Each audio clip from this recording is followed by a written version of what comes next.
noticia en desarrollo en Noticias Caracol. Las altas temperaturas tienen padeciendo a habitantes y turistas en la costa Caribe. Recorremos la región para conocer qué medidas están tomando las autoridades. Ustedes ya están viendo allí en pantalla nuestros periodistas listos. Iniciamos este recorrido en Barranquilla. Grace Rodríguez, antes de conocer las medidas, ¿qué temperatura se registra a esta hora, Grace?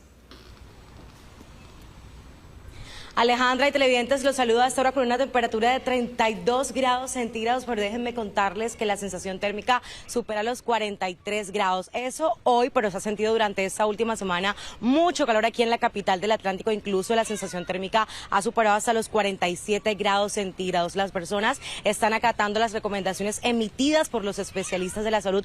Por ejemplo, mantenerse muy bien hidratados, evitar exponerse a los rayos del sol durante mucho tiempo o muchas horas y, por supuesto, utilizar bloqueador solar. Entre tanto, desde la alcaldía de Barranquilla también se están tomando otras medidas a través de la oficina de Barranquilla Verde, que se encuentra fortaleciendo todas esas acciones para monitorear todas las condiciones climáticas y su evolución. Ellos han emitido otra serie de recomendaciones que les cuento rápidamente, como hacer un uso razonable del agua y también un uso razonable de la energía eléctrica. Muy bien, Grace, gracias. Y ahora vamos a Valledupar, donde los habitantes de más de 90 barrios están sin energía eléctrica en medio de esta intensa ola de calor. Martín Mendoza, ¿de cuántas horas es ese apagón y cómo están sobrellevando la comunidad estas altas temperaturas? Buenas tardes. Buenas tardes. Comienzo contándole que la temperatura es de 34 grados con una sensación de 37. Y pues será un periodo aproximadamente de 10 horas que deben afrontar habitantes de más de 90 barrios del norte, centro y sur de Valledupar. Esto debido a trabajos de mantenimiento que se realizan en la subestación de energía Guatapurí por parte de la transportadora Celsia. El operador de la red eléctrica en el Cesar Afinia también aprovechará estas 10 horas para hacer mantenimiento a sus redes que durante los últimos días han presentado interrupciones. Se ha colapsado debido al uso que ha aumentado de abanicos y aires acondicionados. La comunidad espera que con estos arreglos Una situación que desmejora, por supuesto, el panorama para los vallenatos en medio de esta ola de calor. 12:47 del día y en Montería se están reportando sensaciones térmicas superiores a los 49 grados. La Autoridad Ambiental de Córdoba adoptó una serie de medidas ante la inminente llegada del fenómeno del Niño. Johan Díaz nos cuenta cuáles son esas medidas, Johan.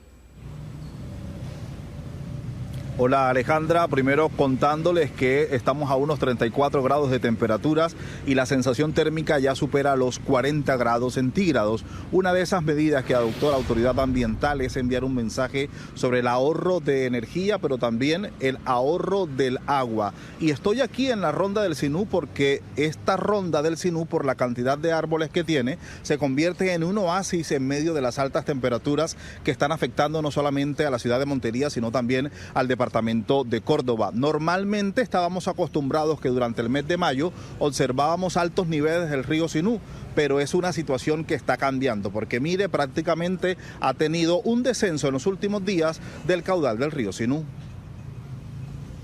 Muy bien, 12 del mediodía, 49 minutos, y las altas temperaturas pueden ocasionar emergencias médicas, pero también desencadenar o agravar algunas enfermedades. Por eso saludamos a esta hora a Juan Carlos García. Él es médico PhD, profesor titular en salud pública de la Universidad Nacional. Doctor, gracias por acompañarnos a esta hora en Noticias Caracol.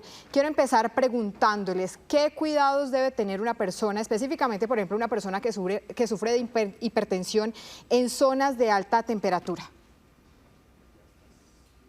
Los cuidados pues obviamente tienen que ver básicamente con disminuir la exposición a estas altas temperaturas. En primera instancia, lo más importante es evitar salir en las horas más calurosas, particularmente en las horas del mediodía.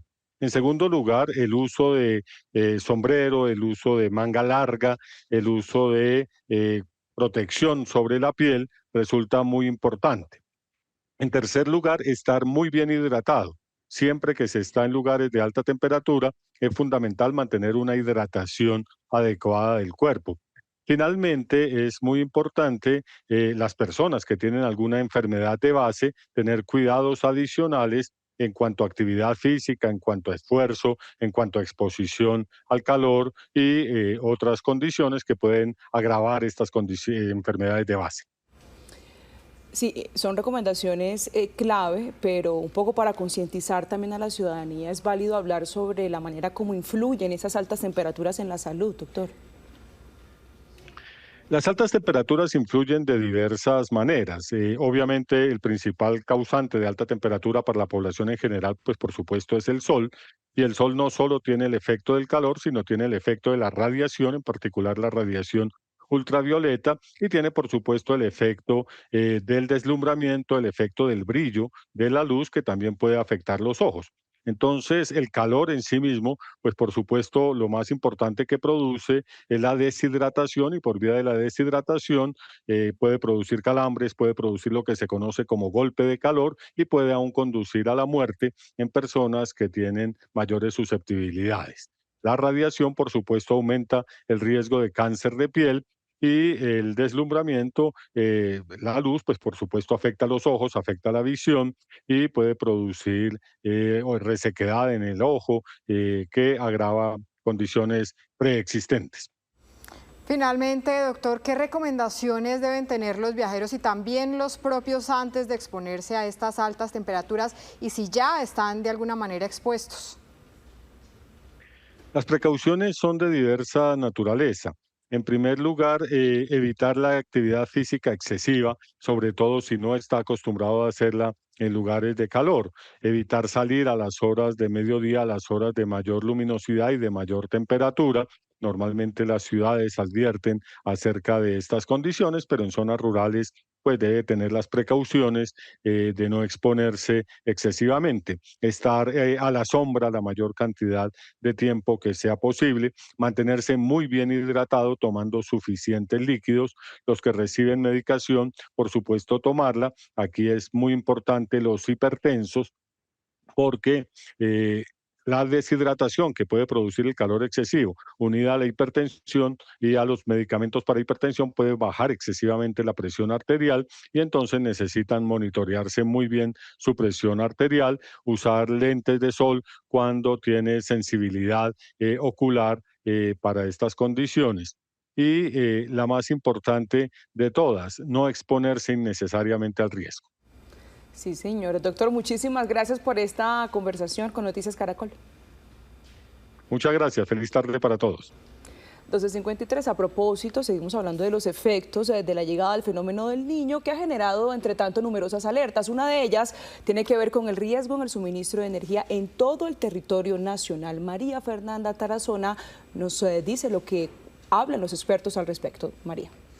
Alejandra, comenzar diciéndole que el sistema eléctrico colombiano depende en gran medida del agua. El 65,3% corresponde a energía generada a través de hidroeléctricas que utilizan agua de los embalses. Esos que hoy están en la mira por las diferentes alertas del IDEAM de un fenómeno del Niño que llegaría antes y con mayor intensidad, reduciendo las lluvias y también extendiendo esas temporadas de sequía. En segundo lugar, se ubican las térmicas, que hoy aportan el 30% de la energía que consumimos, mientras que la energía solar representa el 3,7% y la eólica el 0,1%. Durante el fenómeno del Niño, las térmicas juegan un papel clave, garantizando la energía a los usuarios, que hoy aportan hasta el 30%, pero que en otras temporadas, como el fenómeno del Niño, han llegado a entregar hasta el 55% de la energía utilizando gas y carbón, que sale más costoso debido a la importación de este recurso.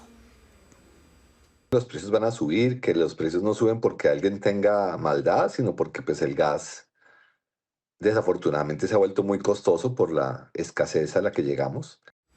Ahora bien, la entrada de nuevos proyectos de generación de energía resulta clave para una matriz que hoy funciona al límite. Para ese año se proyectaba la entrada de 4.475 megavatios. Sin embargo, con corte a abril solamente han ingresado 291 megavatios, de acuerdo con datos entregados por XM. Los trámites ambientales hoy tardan hasta el triple.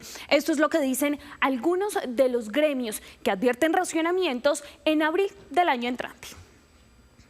El problema de la llegada del fenómeno del Niño en el segundo semestre es que nos quita o nos baja muchísimo las lluvias que se presentan en los meses de septiembre, octubre, noviembre, y luego ese mismo niño pues se va a juntar con el verano y va a ser mucho más seco. Entonces el riesgo real, donde nosotros vemos unas probabilidades altas, de más o menos el 60%, de que Colombia se apague, y se apague, digamos, no quiere decir que Colombia se apague de un solo golpe, sino que tengamos que tener racionamientos en algunos momentos, en algunos lugares. Eso puede llegar a ser en abril, mayo del próximo año. Colombia podría cerrar este año con un déficit de energía del 3%, mientras que para el 2030 ese déficit podría llegar hasta el 6%, por lo que cobran especial relevancia esos proyectos de energía que hoy están tardando en entrar más de lo que deberían.